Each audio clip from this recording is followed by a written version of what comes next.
আসসালামু আলাইকুম ফ্রেন্ডস, সবাই কেমন আছো? আশা করি আল্লাহর রহমতে সবাই ভালো আছো।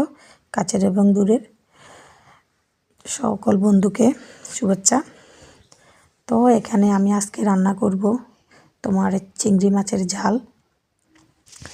এখানে আমি পেঁয়াজটাকে হালকা ব্রাউন কালার করে এতে দিয়ে দিয়েছি কুচানো টমেটো, আর এখানে তোমার আদা, রসুন, টমেটো, কাঁচামরিচ সবগুলো একসাথে তোমার ব্লেন্ডার করে রাখা। আর এখানে দিয়ে দিলাম গরম মশলা গুঁড়ো 2 চামচ, আর দিয়ে দিলাম হলুদের গুঁড়ো, মরিচের গুঁড়ো 1 টেবিল চামচ করে।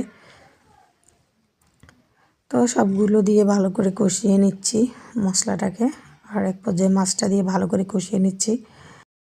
মাশাআল্লাহ, মাছটা ভীষণই মজাদার হয়েছে এবং অনেক ক্রিস্পি হয়েছে, তোমার কুরকুরে। তো এখানে আমি সামান্য পরিমাণে তোমার 2 কাপ পরিমাণে পানি দিয়েছি। তো এতে মাছগুলো ভালো করে সেদ্ধ হয়ে যাবে, যেহেতু মাছগুলো অনেক বড়।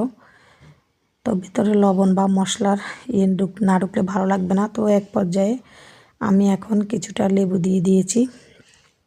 অবশ্যই মাছটাকে আমি ঘন্টাখানেকের মতো তোমার হলুদ, মরিচ, লবণ এমনকি লেবু দিয়ে ম্যারিনেট করে রেখে দিয়েছিলাম একটু ভিতরে নরম হওয়ার জন্য।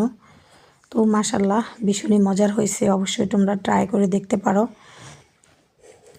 তো এক পর্যায়ে আমার মাছটা রান্না শেষ। তো উপর থেকে ধনেপাতা ছড়িয়ে দিয়ে তোমার ঝোলটাকে পুরো শুকিয়ে বুনা বুনা করে নিয়েছি। সবাই ভালো থাকবে, আল্লাহ হাফেজ।